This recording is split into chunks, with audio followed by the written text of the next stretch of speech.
On This Week in Enterprise Tech, we have Mr. Brian Chee, Mr. Curtis Franklin on the show today. Now, building company culture around security is a huge challenge. The question is, where do you start? We have a great discussion about establishing a security culture. Now, the gig economy and workforce has seen growth over the years.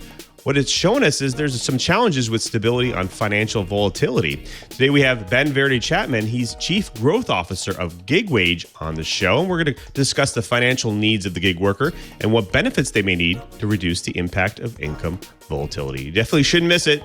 TWiET on the set. Podcasts you love. From people you trust. This is TWiT.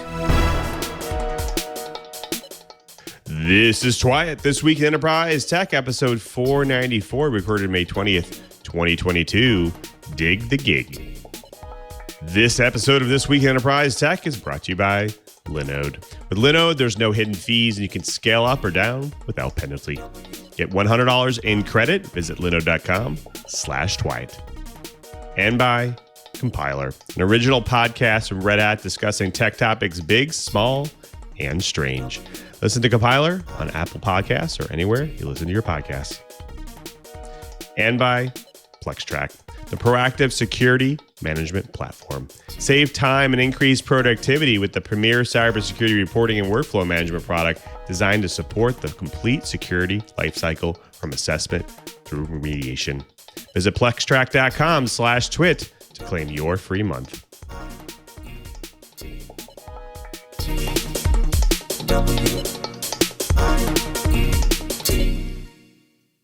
Welcome to TWiET, This Week in Enterprise Tech, the show that is dedicated to you, the enterprise professional, the IT pro, and that geek who just wants to know how this world's connected. I'm your host, Louis Maresca, your guide through this big world of the enterprise.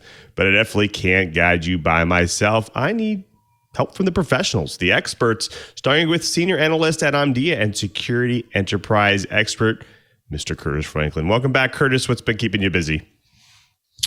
Well, the last day or so, the thing that's been keeping me busy is working with the Maker Effects Foundation at MegaCon in Orlando. You know, MegaCon is a huge comics convention, and this is the first full year back. Last year, we were there, but people were very tentative. This year, there's no hesitation. And they are estimating a massive crowd. We've been very busy, and we do this to get the word out about our foundation. We are many things. We are a maker space. We produce Maker Faire Orlando, but one of the big things we do is support STEM education around Central Florida. And it's wonderful to see some of these younger people getting really excited about making things, about getting involved with science and technology and solving problems, whether those problems would seem to us adults to be small right now, they can grow to big solutions for big problems in the future. So really neat thing to be able to do. Such a great organization. I'm looking forward to see what you guys do coming up. Speaking of coming up, though, I think you're getting ready for RSA, right? Anything you're looking forward to there? I'm looking forward to surviving RSA. My inbox is absolutely full. And right now I'm in that glorious stage of scheduling where you're trying to remember to leave yourself time to walk from one appointment to another. Again, it's been a while since we were able to get together on a huge scale as an industry. Right. And so lots of people are planning to be there. Lots of people want to meet face to face. And I'm looking forward to coming away with lots of great things to write about and to talk about. So it's coming up in about 3 weeks. Should be exciting. I'm going to have a very busy June. Some of which I'll actually get to spend here in Orlando. Fantastic. Well, we'll look out for what you have to write.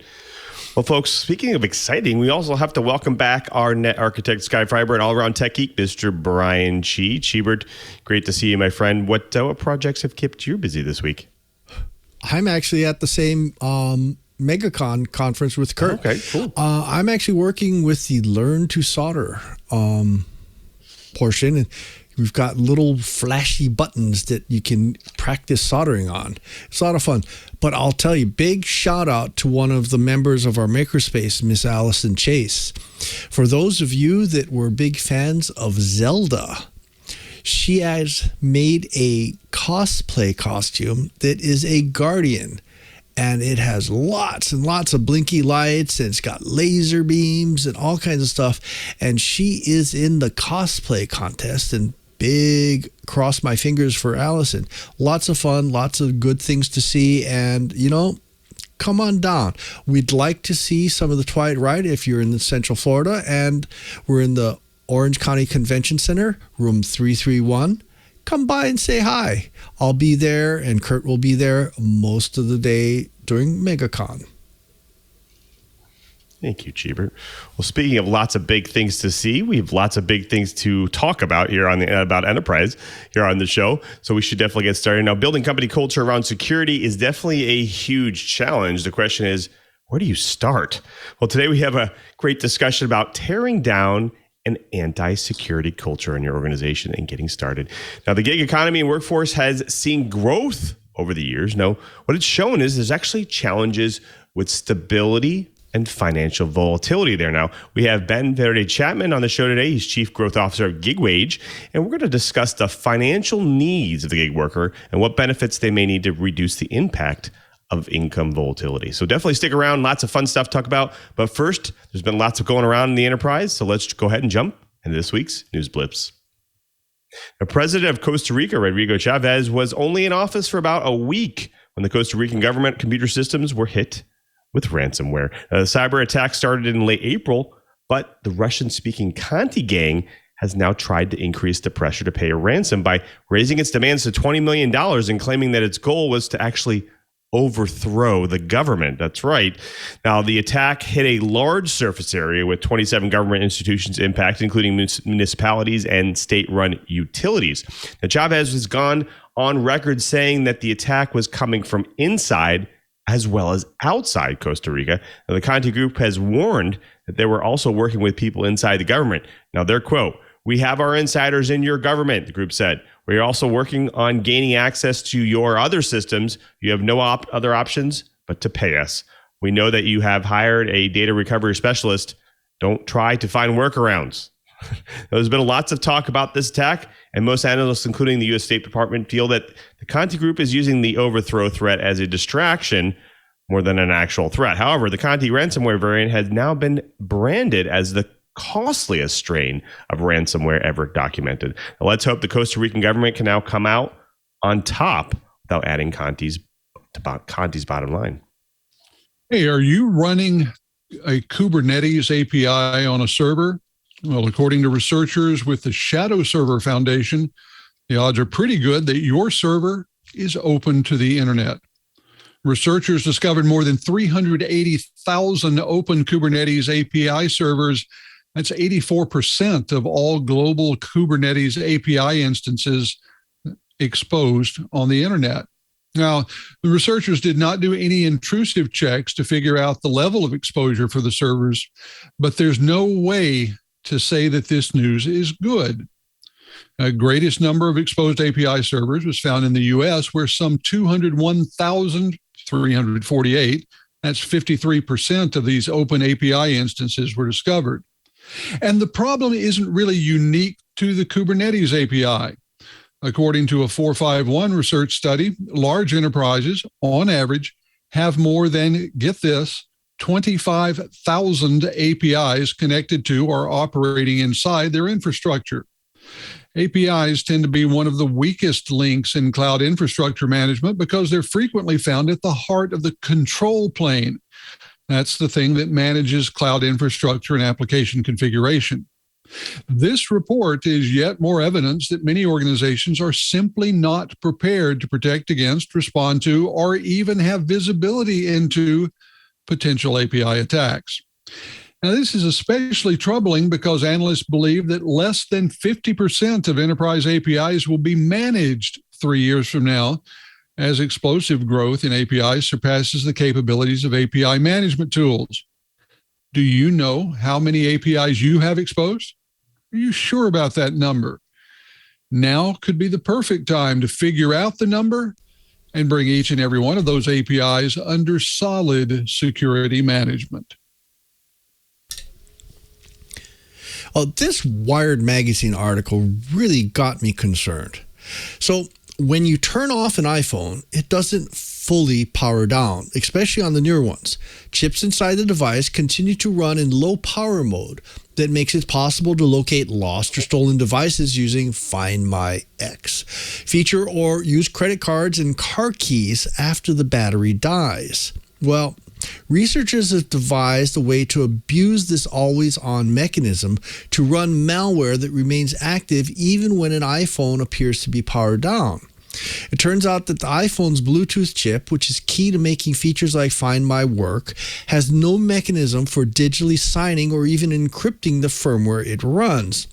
So academics at Germany's Technical Institute of Darmstadt figured out how to exploit this lack of hardening to run malicious firmware that allows the attacker to track the phone's location or run new features when the device is turned off. Well, my comment is, ouch. And yet another reason why we can't have nice things. I'm going to also predict that this also means grabbing physical access credentials from phones isn't that far behind, keeping in mind that traditional proximity cards and fobs are falling out of favor, quickly to be replaced by NFC and Bluetooth on your phone. This is from Bloomberg News. Now, Tesla vehicles continue to be targets of researchers. In fact, according to Sultan Qasim Khan, principal security consultant at the Manchester, UK-based security firm NCC Group, a new hack is effective on the Tesla Model 3 and Y cars that allow a thief to unlock a vehicle, start it, and speed away. Now, you may be asking yourself, how is this possible? Well, according to the report, by redirecting communications between a car's owner's mobile phone or key fob and the car, outsiders can fool the entry system into thinking the owner is located physically near the vehicle. Now, the good news is there is no evidence that thieves have actually been able to exploit this on vehicles yet. However, Tesla in April acknowledged that relay attacks are known limitation of a passive entry system. Now, according to Khan, even though Tesla knows about the issue, they have yet to fix it. That's because to fix it, Tesla would need to alter its hardware and change its keyless entry system. Now, BLE, or Bluetooth Low Energy Protocol, was designed to conveniently link devices together over the internet, though it's also emerged as a method for hackers to exploit to unlock smart technologies, including house locks, cars, phones, and even laptops. Now, an attacker could walk up to any home at night if the owner's phone is at home with a Bluetooth passive entry car parked outside and use this attack to unlock and start the car. Now, once the device was near the fob or phone, the attacker could then send commands from anywhere in the world. Kind of scary. Now, that means it just might be worth thinking about turning off some of those convenience features that you have on your Tesla there. For now, maybe until its safe method or even a safer method for securing it is found. Well, folks, that does it for the blips. Next up, we have the news bites. But before we get to the news bites, we do have to thank a really great sponsor of This Week in Enterprise Tech, and that's Linode. Linode offers the industry's best price to performance value for all compute instances, including shared, dedicated, high memory, and GPUs. Get free DDoS, cloud firewall, unfiltered API access, and more. Linode offers predictable flat-fee pricing, which is universal across all 11 of its data centers. If you haven't chosen Linode yet, you might be thinking, why choose Linode? Well, get support experience above the rest. People choose Linode because they demand a better customer support experience. Linode's independence and mission drive them to a different standard where the customer is driving force behind everything they do. They have pay-as-you-go, predictable, and transparent pricing. In fact, Linode pioneered the predictable flat pricing model for cloud computing. No more anxiety over hidden costs. They make it simple to launch and scale in the cloud because with Linode, you'll get flat pricing across every global data center, an intuitive cloud manager, a full-featured API, best-in-class documentation, and award-winning support. That means that Linode makes it easy to manage your applications in the cloud. Not only that, but with Linode, they have proven secure and reliable enterprise-grade infrastructure with their extensive peer relationships and their next-generation network. Linode delivers the modern infrastructure and performance you need to innovate at scale. I have found with Linode, they are a one-stop shop, so you don't have to look anywhere else. Whatever you want to do, you can host your website or build your app, store or back up your media. Plus, you can easily launch and enrich your developer applications, hosted services, websites, AI and machine learning workloads, gaming services, or even your CI/CD environments. And you can launch and scale in the cloud with their virtual machines. You can even choose their shared and dedicated compute instances, or you can use your $100 in credit on S3 compatible object storage, manage Kubernetes, and much more. And there are a lot of cloud providers. No, you think about it. There's actually a lot of cloud providers out there, and they don't make things easy to be productive. In fact, some of them have a ton of dashboards coming out their ears. But not with Linode. I actually found them really easy to use. In fact, Linode was rated the easiest to use by G2 Crowd in 2021. That's why cloud developers choose Linode, because they make managing complex cloud infrastructure easy with simple bundled pricing, full-featured API, and 100% human support. Linode helped pioneer cloud computing back in 2003 with 3 years before AWS. So they have the longevity, can be trusted. With Linode, there's no hidden fees, and you can scale up or down without penalty. Get $100 in credit. Visit linode.com/TWiET. That's linode.com/TWiET. And we thank Linode for their support of This Week in Enterprise Tech.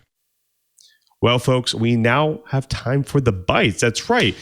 Now, building company culture around security is a huge, huge challenge. Curtis, what are organizations to do? Well, Lou, it can be a huge problem. Something that we talk about a lot in the security business is building a security culture. And that's usually seen as the end game in cybersecurity awareness training. You teach your employees all about cybersecurity. You tell them what's important, what to do about it, all this. And finally, if you do it right, cybersecurity becomes part of the overall culture of your organization. Well, for many companies, the first step has to be not building this security culture, but tearing down an anti-security culture. Well, who could be against security, you say? Here's what's happening. We are, especially in North America, a general culture that values efficiency, values winning, values moving forward, values productivity at all costs. And security is often seen as something that slows that down. Now, from the old stereotype of cybersecurity as the Department of No, to security as something that adds friction to transactions because it asks you to do things like re-authenticate or follow a procedure or follow a process, anything that takes away from simply getting the job done. Now, in some companies, this culture of just getting things done is so pervasive that employees feel that they must go around or ignore or somehow subvert anything that doesn't contribute to their efficiency, to their productivity, to their sales success, or meeting their KPIs, or whatever it might be. So the first step for most organizations, especially the ones like this, are to let the employees know that security is something that's important to the organization. It has to come from the very top. And unfortunately, this is something that is often a problem, because if you ask a lot of cybersecurity professionals, they will tell you that the biggest headaches they have in security come from people who have chief on their business card. So the company has to let employees know that security is a priority. And then they have to start training to show the importance of cybersecurity, basically to show that all of the cost of cybersecurity, whether it's in dollars spent or effort expended or productivity shaved off, is an investment that is worthwhile and that will be repaid in lowering our risk posture, which generally involves a lowering in the overall cost of the organization. You know, when I was working with a group of sales professionals, when I managed salespeople and did sales training, we talked about the double sell and how difficult it was when you had to do a double sell. What does that mean? It means that before you can sell them on your idea, you have to sell them off of another idea. And in a lot of organizations, cybersecurity involves this double sell. So what do? You begin by selling them off of the idea that security is bad, that cybersecurity is somehow something that is a tick box for some regulator or auditor or some executive in a department that has nothing to do with profit and productivity, and sell them on to the idea that cybersecurity is a critical part of everything that they and everyone else in the organization does. Once you've sold them onto that idea, then you can start talking about specifics, and then you can work your way toward a culture of cybersecurity. Now, I'm going to turn first to Chee. Brian, now I know that you'd spent a lot of time in government service where cybersecurity is heavily regulated, where there are some teeth that go behind making sure that cybersecurity is enforced. But you've also spent time in academia where cybersecurity can be an absolute nightmare. You know, what do you think about this idea of a culture having an impact on cybersecurity? Oh, I totally agree. So let's go start with all my days in the military. Well, with the military. My biggest problem is actually very similar to the problem I had in academia, and that's entitlement. The chiefs, the principal investigators, the PhDs in academia, the head of X in the military, a lot of these folks have a attitude or a culture of entitlement, and thusly those rules don't apply to me. My favorite example is this one physical security head, not cybersecurity, but physical security head, who decided he always liked playing such and such a game on the head IT person's workstation because she had the best workstation. Well, the problem is the server for, in this case, Novell Network died, and the fastest machine was the IT manager's workstation. So we installed NetWare on that and left it on her desk running so that we could have the tape restore, get it running so that the admiral wouldn't chew a new one in us. Well, he comes over, sees that it's not a login screen, and reboots it because he wanted to play his game. Well, in academia, I had problems with, I'm a PI. I don't want all this X to get in the way of my research because research is what counts. And that level of entitlement, that culture, was an uphill battle. In fact, I still haven't won that battle. I've actually had to go and just make changes as policy within the systems to things like complex passwords, X number of characters must be changed every X number of days, and just ignoring the yelling and screaming. There's a lot of problems with the entitlement and those that are in power. So I'll make one more comment about this, in that the current generation that is getting into college and getting ready to graduate from college and going to be joining the job force. Some of those folks have an interesting culture of entitlement by themselves. They've had a lot of things handed to them. They've been patted on the back for every little bitty thing. And now they're taking this into the workforce. And some of these kids that I've met really and truly don't think cybersecurity is important. So we have the old timers causing problems. We have the new kids potentially causing problems. I think this is going to be a very hard row to hoe.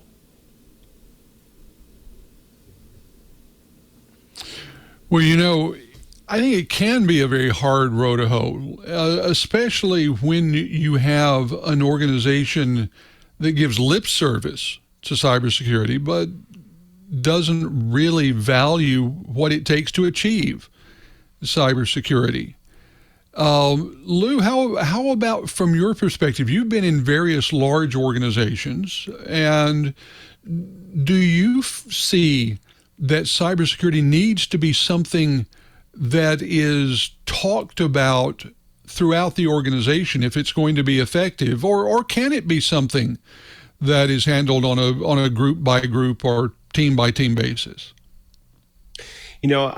I think it needs to be not only talked about throughout the company, but it does need to also be modeled, modeling good behavior, so to speak, in local teams as well. And I think that's where the culture starts. Obviously, making sure that management and so on are modeling good behavior. I've worked with organizations where they'll do these campaigns. They'll do phishing campaigns just to see how their users will go and react to things. And they, again, some people don't even realize that they're being tested.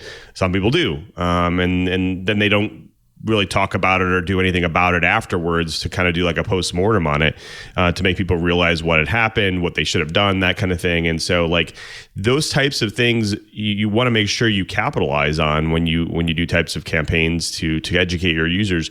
And then I'm sure make sure management is also pushing the fact that, hey, we got to make sure that we follow these types of rules and follow these processes and guidelines. And I think those are the types of things you need for teams.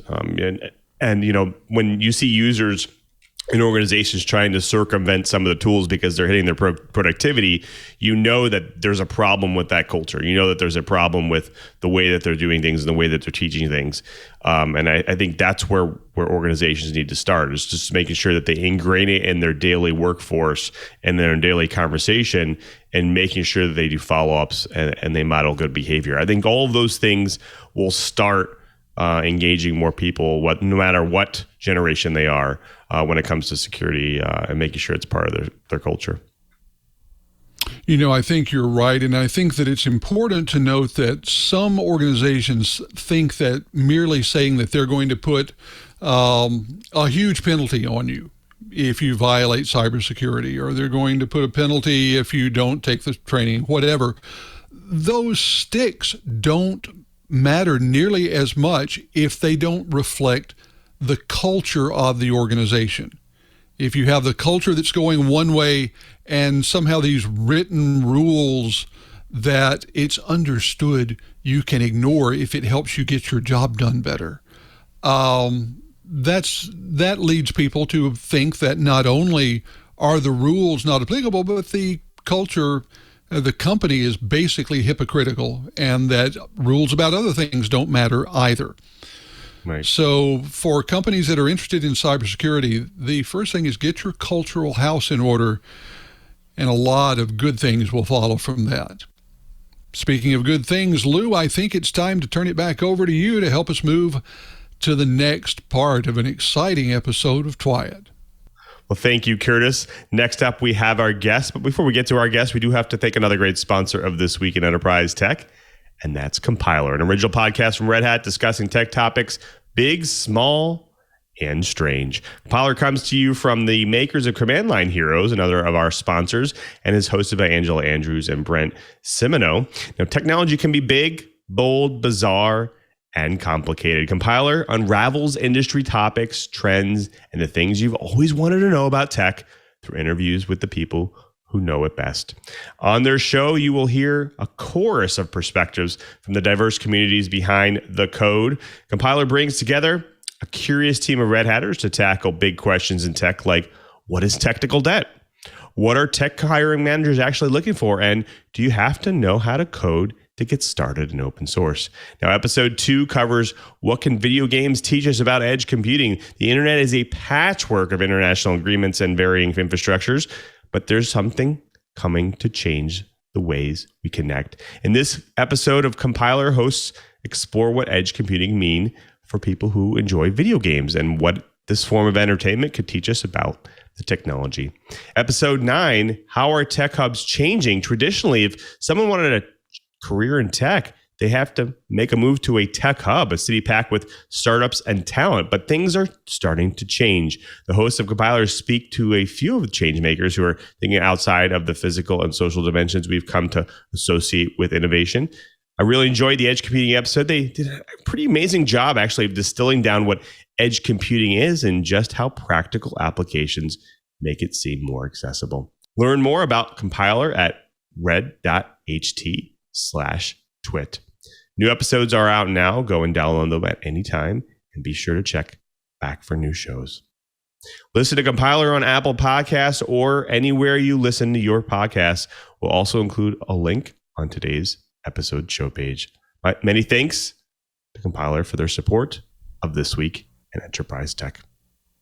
Well, folks, it's my favorite part of the show where we get to bring in a guest to drop some knowledge on the TWiET riot. And today we have Ben Verde-Chapman. He's Chief Growth Officer of GigWage. Welcome to the show, Ben. Great to be here. Thanks so much. Absolutely. Now, our audience loves to hear people's origin stories. Can you take us through your journey through tech and what brought you to GigWage? Absolutely. I actually started my career in advertising. So I trained as a designer and in visual communication. I was headhunted out of university into advertising, and I thought I was really going to become kind of a Don Draper, Mad Men type character. I'd end up with a corner office and a nice drinks cabinet. But I quickly realized that advertising wasn't for me. So I was looking for something different. I actually moved into digital publishing. And I spent several years working for a publisher, taking them from kind of a magazine world into the digital world, which was very interesting. I learned a lot about launching digital products there. And then I kind of caught the startup bug about a decade ago. And as you can hear, I'm not originally from the States, so I moved soon after that to the US with a company that I was working for, and I joined them really as kind of one of the first employees, and we were building out an identity platform. It was facial recognition biometrics. So I spent a number of years there kind of growing that company, and I was consulting and working with a number of other startups. So I've sort of become this kind of generalist, very much a designer at heart, but have become, a salesperson, a marketer, a product manager, even got my hands dirty with some code along the way. So I now find myself in the world of fintech at GigWage. So yeah, I'm not a typical guest, I imagine, on this show.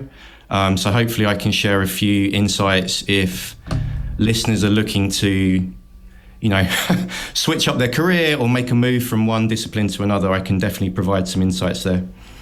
Fantastic. Yeah, I think that GigWage in general, the gig economy is a big economy.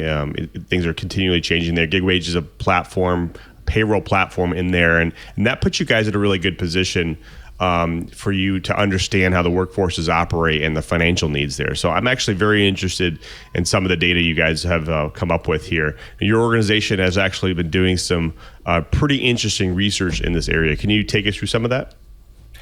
Yeah, sure. And we partnered with the Commonwealth Organization. So they're a national nonprofit, and for about 20 years now, they've been looking to improve the financial security of workers. And we partnered to run a study on a population of gig workers over in Texas, where the company is actually based.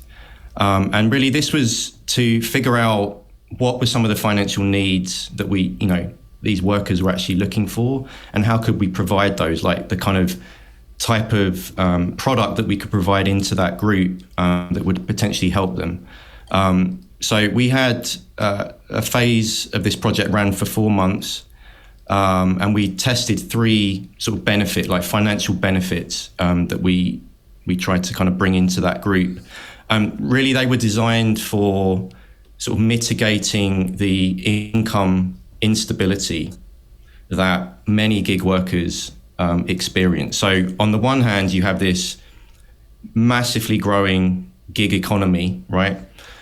Which is really opening up and completely changing the movement of labor, not just in the US. This is a global sort of phenomenon. Typically people think of Uber or Lyft or DoorDash, but there's actually this whole sort of spectrum of different types of workers that are basically running our society behind the scenes, but are undervalued by the society. There aren't the safety nets in place at the moment that can really help them. So they have access to labor. They can basically press a button and earn money, but there's also not the financial security that you would typically enjoy if you were more of a W-2, typical kind of employee relations. So yeah, this study was really to try and understand what sort of financial tools could we give to these workers that would help them overcome some of that volatility and give some financial security. So we had, reoccurring stipends, we had emergency grants, and we also had low interest loans.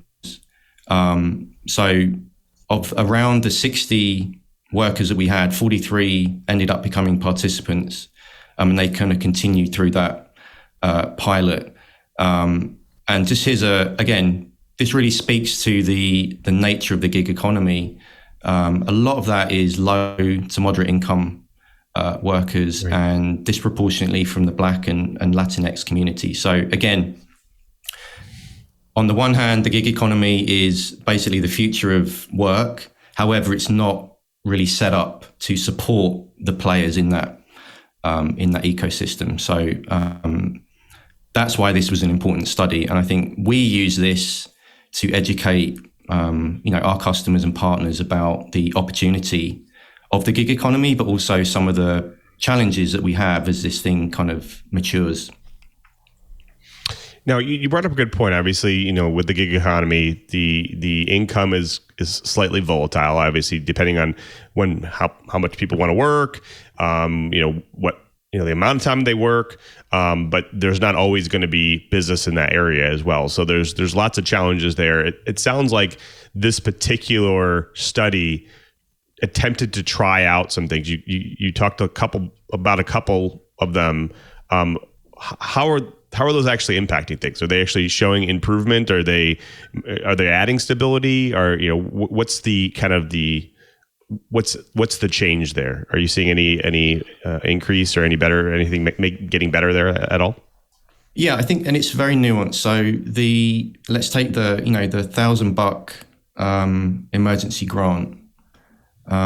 So this was accepted by nearly 75% of the participants, and this was, we're told through the surveying that we did, this right, was used to cover things like rent, utilities, paying for cars, even medical expenses. But the $1,000 wasn't considered enough, so it was kind of welcomed, but it was an insufficient amount based on the really quite large degree of volatility around the group that we studied with, around their income, and that was a result of their scheduling volatility. So actually being able to work was the thing that gave them that income volatility. So the $1,000 was helpful, and it went to good causes, but it wasn't enough. That was basically what our research showed us. Mm-hmm. It's interesting. So obviously, it sounds like these types of jobs, they need something. And it sounds like this particular type of thing is not going to necessarily help them all. And again, the question would be also, in this case, the money that you were giving them, this was coming from the research fund, correct? But in most cases, it would mean that the organization that has developed the gig economy, let's say the Ubers or the Lyfts, would have to pay that if they wanted to help their people, correct? Yeah, and this study we had a banking partner as well, which provided some of the funding. So I think what this shows is, yes, you need to have the funding in place, but there's also what sort of other partners can you get involved to help really support the not just the growth of the gig economy, but it's really the workers. Like, how can we get them access to things like financial tools? It doesn't necessarily have to be hard cash. It could be things like, income visibility. Having an income report is very important, and is lacking, in particular inside the gig economy. So we have a story of, consumers of our technology through our customers. A six-figure earning truck driver, can't get a mortgage because they aren't able to prove really prove their income visibility to their lender. So it's not just always about the hard money. That obviously helps, but it's also about what are the other tools we can provide to help these people, millions of people, get into the credit system and actually become visible, become acknowledged by the institutions that run our society, and allow other workers who enjoy, more of a traditional kind of employer-employee relation, access to these economic tools. So that's really the bigger picture. I think it's not just about the cold hard cash. It's actually about access to other services and other ways of creating financial freedom. That's really what this is all about. So I think, this study is actually going to continue on with other partners to further explore some of these other areas as well. So we'll be looking forward to those results. Now, in the participants, can you share what part of the market were they in? Were they the Ubers of the world or the Lyfts of the world, or were they just different types of organizations and types of gig workers? So I understand they were part of a healthcare organization. So that's likely to be sort of on-demand care workers or nurses. So this was run during the height of COVID. So it's kind of very timely, I guess, that it would be a healthcare organization that this study was run on, because they were obviously under probably the heaviest level of stress and vulnerability whilst the pandemic was peaking. Right. It's very interesting. Now, I want to talk a little bit about GigWage, because it's an interesting company. You mentioned it's a fintech company. I understand it as a payroll platform for the gig worker and gig economy type organizations. Can you take us a little bit through what it offers and how it can help organizations through situations like this? Yeah, sure. So we're kind of at our core, we're a contractor payments platform. So we allow employers to easily pay their contract freelance independent workforce, increasingly known as the gig worker. But the underlying technology that we've built to provide that service, we're also exposing through an API-first platform. So basically, all of the financial tools and services that we use to build our products, we now make available to other organizations, other large platforms that are looking to build out their own payment or payroll or banking services. So that's where we're starting to, I don't want to use the word pivot, it's kind of a trendy word in tech, but we've certainly evolved as an organization from just the payment and payroll solution into now more of an infrastructure play driven by this API model. And we take legacy technology. So an example would be, filing a 1099 in with the IRS. That's actually a very cumbersome process. I'm sure many of you have not done it, but trust me, it's very cumbersome from a technological point of view. So we actually abstract that out, make it very simple. So now you're not dealing with kind of a government system, you're dealing with, basically a fintech platform, and we make it very seamless to just, file that away in an automated way. So that's kind of one example of how we're trying to build out this infrastructure for the gig economy, because as more companies go into it and start to hire more on-demand workers, the things that we've been talking about, this financial stability, income visibility, compliance, these are all the features that companies and organizations will need to effectively transition into becoming kind of a gig economy organization. And there's plenty of data to support the growth of that economy. So it's really a case of not if, but when that kind of makes a full transition. Well, we have lots more to talk about here, but before we do have to thank another great sponsor of This Week in Enterprise Tech, and that's PlexTrac, the premier cybersecurity reporting and workflow management platform that empowers teams to win the right security battles. Now, what if you could streamline the communication across the entire security department so that every security team member would do their job more efficiently? From simplified data aggregation and reporting to integrated ticketing for remediation to analytics, visualizations for board reporting, PlexTrac touches every aspect of the security management workflow.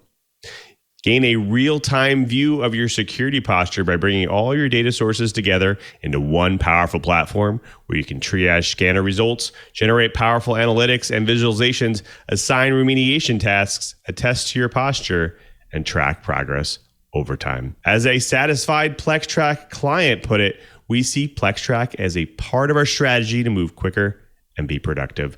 Now we have a real-time view of what we need to focus on, and I have an easy way of showing senior leadership.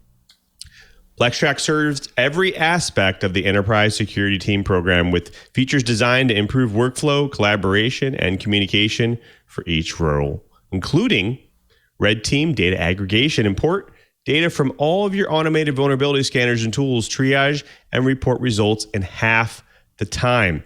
Blue team remediation, assign remediation tasks right on the platform or through simple integrations with ticketing tools your team already uses, and track progress over time.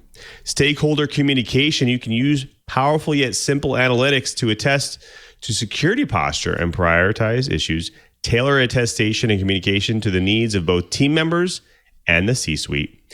Plus continuous purple teaming assessment, begin purple teaming or power up your current strategies with Runbooks, the best in industry tool for test execution. Security teams of all sizes and maturities can maximize the efficiency and effectiveness of their workflows with PlexTrac.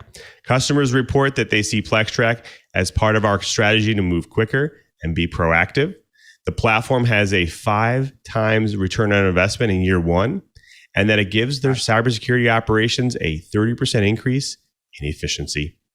PlexTrac improves the entire security engagement lifecycle by making it easy to generate security reports, deliver them securely, and track issues to completion straight from the platform.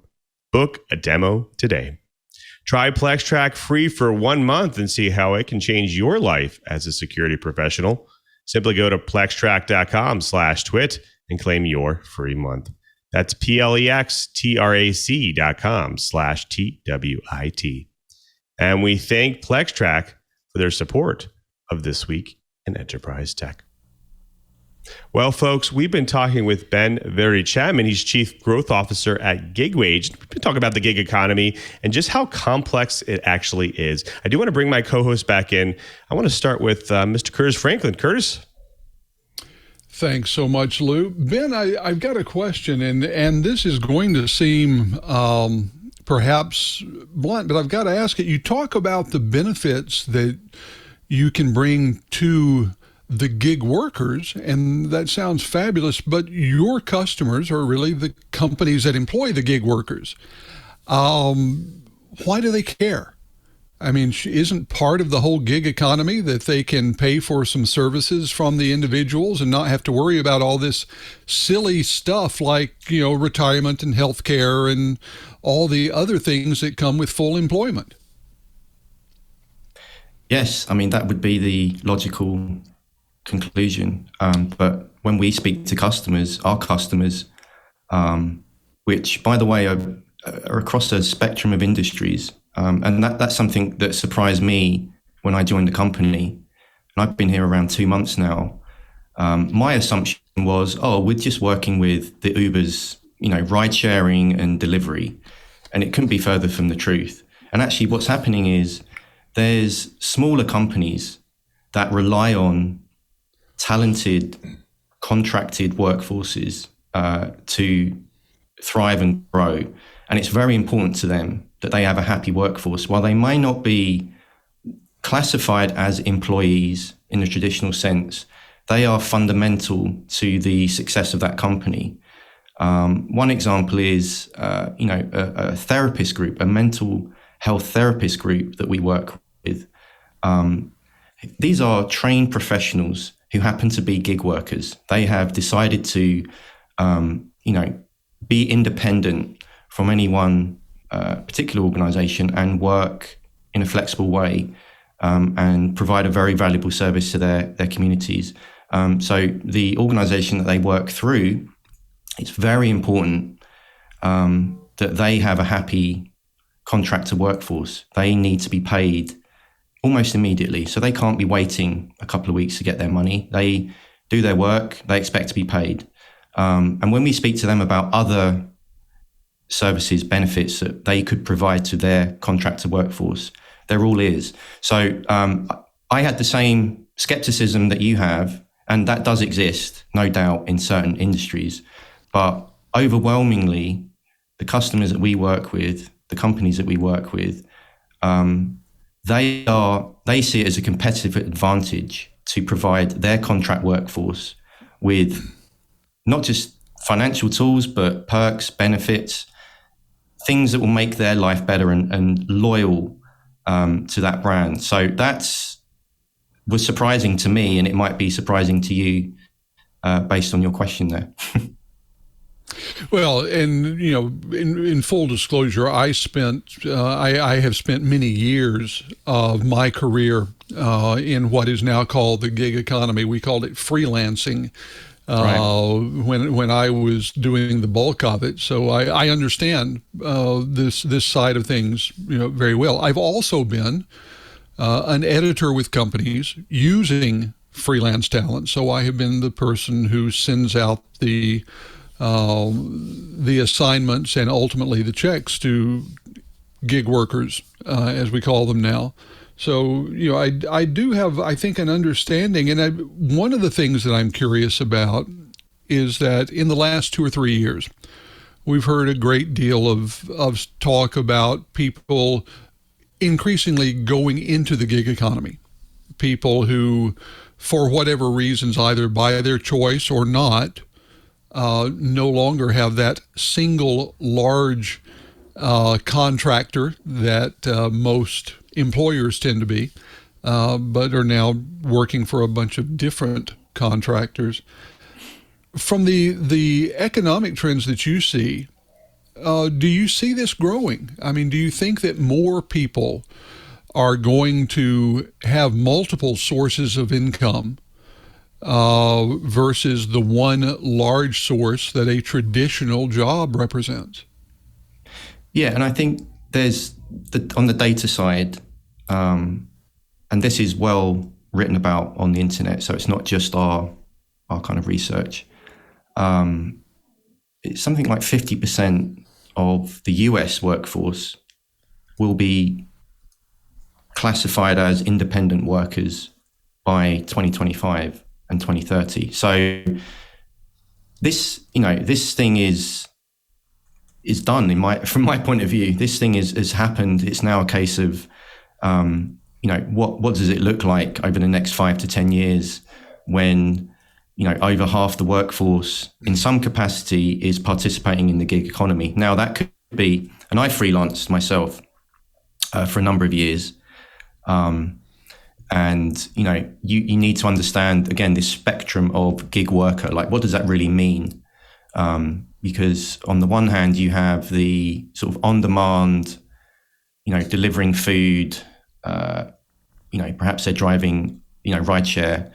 And then you have the, knowledge worker who is, providing an extremely valuable service as a contractor, as a freelancer. So that's really where, on the one hand, it's freelance has always been a thing, but now through technology, and I think accelerated by things like the lockdown, the COVID, and also this shift to remote work, the definition of a gig worker has changed, certainly, even from the likes of an Uber or a DoorDash. It's still continuing to change. So, the data's there at the macro level, and I look at our dashboards every morning, and I see that our customers are bringing on more and more contractors. They are growing. They're not just relying on the same group. They are adding more workers and paying more money to those workers. So I think this thing is absolutely, on rails. It's moving forward. It's growing, and it's a very exciting time to be part of that. And why our company exists really is for that reason, to try and accelerate that shift from the traditional workforce to the gig workforce. Well, you've talked about the shift and the difference between the traditional employer and what's experienced in the gig workplace. Your company is providing some tangible benefits to the contracted people that are contracted and paid through your company. Can you foresee a time, do you think the trend will ever get to the point where there are other things? I mean, one of the traditional advantages of an employer is that there are certain benefits in the U.S., things like health care, some sort of retirement, all that kind of thing that comes from employment that is notably difficult to find from freelancers or gig workers. Do you see a company like yours ultimately helping to bridge some of that and add some of those traditional benefits so that there's less of this gulf between traditional employees and gig workers in what they can experience? Absolutely. And I'm going to embody our CEO right now. And he's a very cool guy. I'm not cool, but he will say GigWage will be the default company to do that. That's our vision. That's our mission, is to be the default infrastructure for delivering that level of social safety net for the underrepresented workers, which predominantly make up the gig economy. So again, going back to the Commonwealth study that I was speaking about before the ad, that's why that research is so important, because this is not just some company, evangelizing their technology. This is real evidence. This is what is going to happen in the future. So that's why that study was so important. And I think it's kind of an unusual time that we live in because of the last 2 years. A lot of things have been accelerated. So, the explosion of people coming into the gig economy in very kind of atypical ways. So, there was a great article a couple of weeks ago about how a lot of retirees were now coming back into the workforce, not because necessarily they needed the money, although that was one of the motivators, but also their employers were keen to get their talent back into operation. So this is a very nuanced, rapidly changing sort of macro story. And we get to see it sort of boots on the ground as well, like kind of at street level through these different companies that are basically they're building their entire value proposition around growing through the use of contract workers, or providing a means of getting into entrepreneurship. And there's a company that I'll be speaking about shortly. They're basically a marketplace for rental vehicles, and the owners of those vehicles are effectively entrepreneurs, and they are now selling their product through a marketplace. So this gig economy is very nuanced. We have a lot of educational work that we have to do with partners and customers, because it isn't immediately understood exactly what the gig economy is and how it impacts companies. So yeah, that's where we are in terms of the evolutionary cycle. So I've been in a position where I've had to utilize temp agencies over and over again, but I've been frustrated because I didn't really have control over that talent pool. Would you be willing to speculate whether this, what you're talking about with the gig economy, is that like maybe a middle ground? It's not a temp, but it is more of a more well-known pool. Yeah, and I think we're a fintech company. We're not an HR platform. That's not to say we won't be in the future, but we see in the marketplace that there's companies that will provide that service. So it's about vetting talent. It's about making sure that you can match the right person for the job, for the role. So I don't know about it being a middle ground. I think it's more about looking at perhaps the temp agency is more in the traditional model than the new model. So I couldn't comment or speculate too much on that. But I think it's increasingly we're seeing that even the talent that works for something like a temp agency won't necessarily have a loyalty towards that agency. I believe they would rather go direct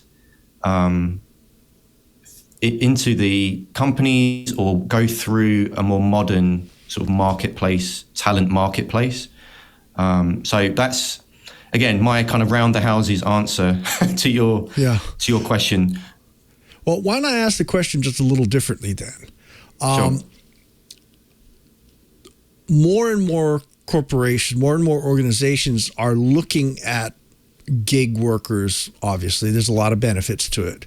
So what kinds of organizations, what should people be looking at within their organization to see about a fit? Who can they talk to you guys directly and get some consulting or, a judgment call on how good a fit it might be?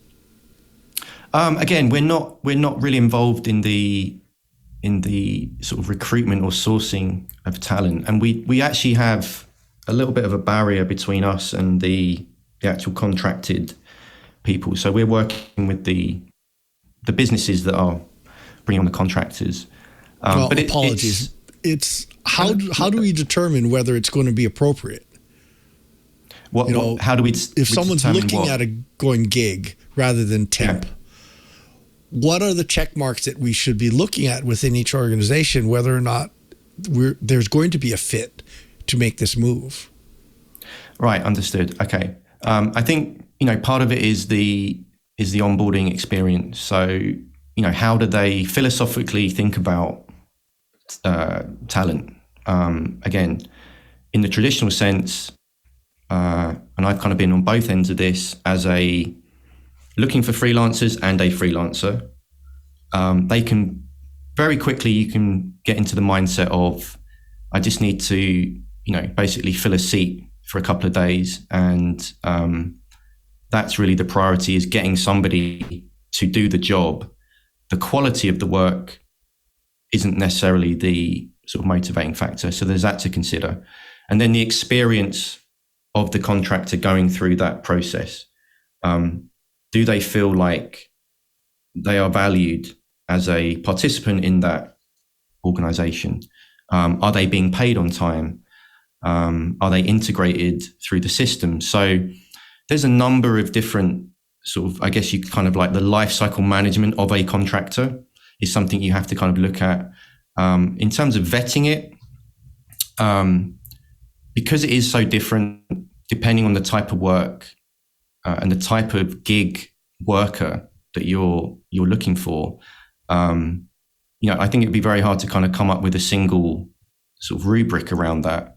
But it's all about, I think leveraging technology to make the contractor experience much better, because they aren't going to hang around with you as a company if you ain't paying them on time, if you aren't giving them access to their money as quickly as possible, and they feel that they can come and work for you in an easy way, they will go and find work somewhere else. So I think the power has shifted to the contractor now, and companies are realizing that they have to button up their process. They actually have to learn how to respect the gig worker a lot more.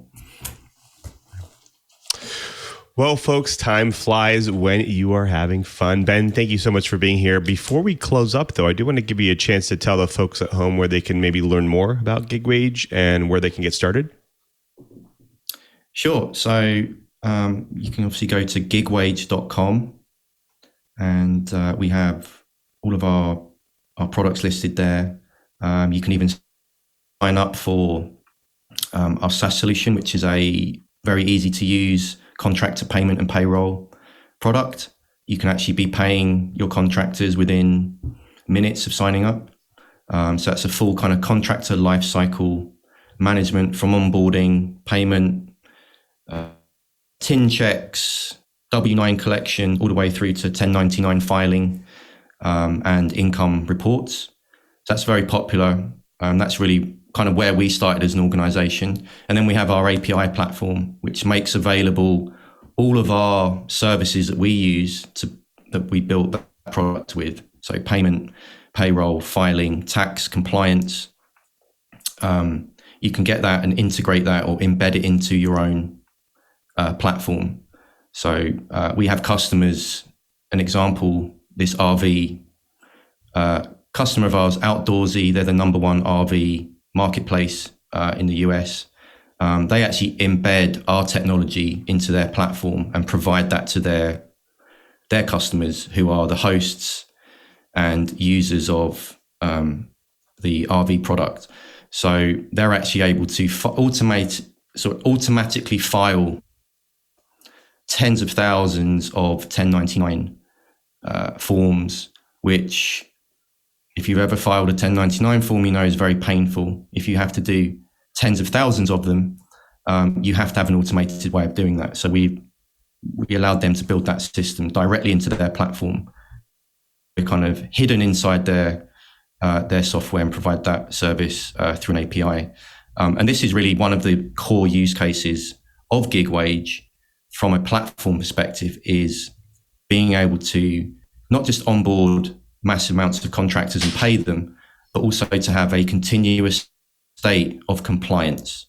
Tax compliance is a very, very important and often overlooked part of running a contractor dependent business. And with last year's American Rescue Act, the threshold went way down on a 1099K. So it used to be $20,000. If you're paying out $20,000, you had to file a 1099K. It's now $600.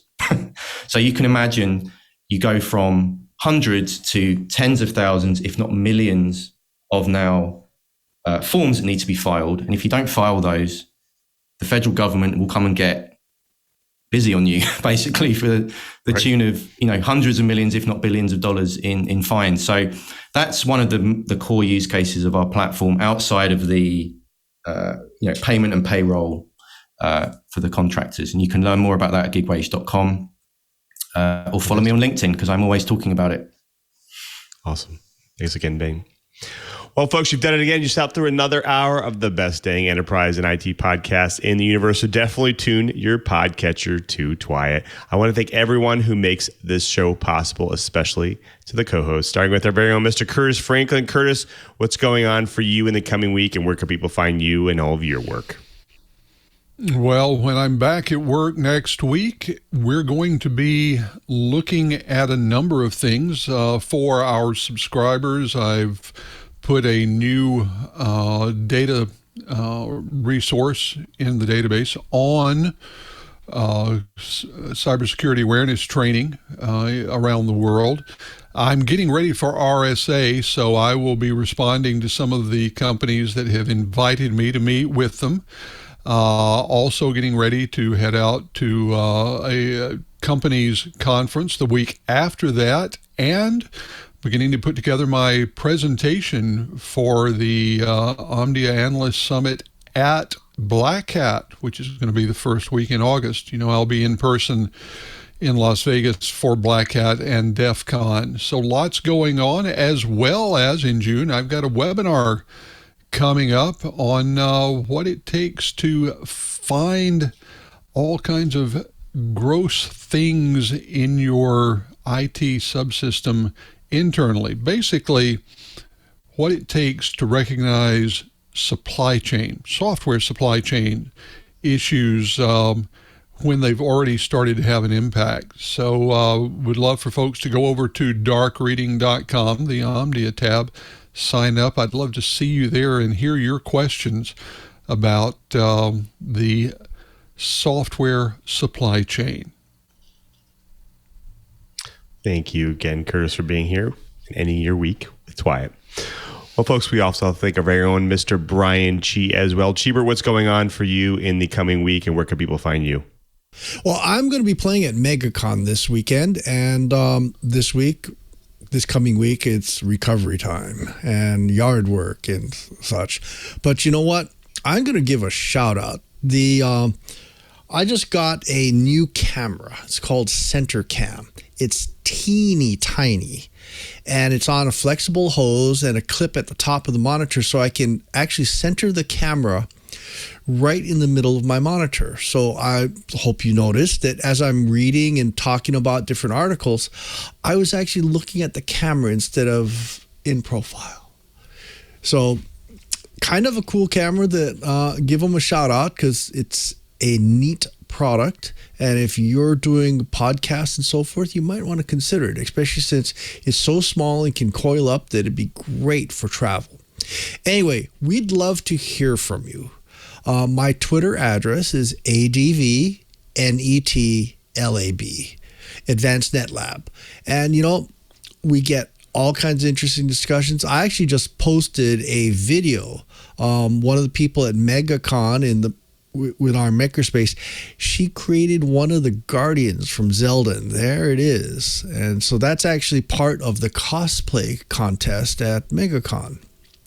Well, you're also welcome to throw me email. I'm Cheebert, spelled CheeBert at twit.tv.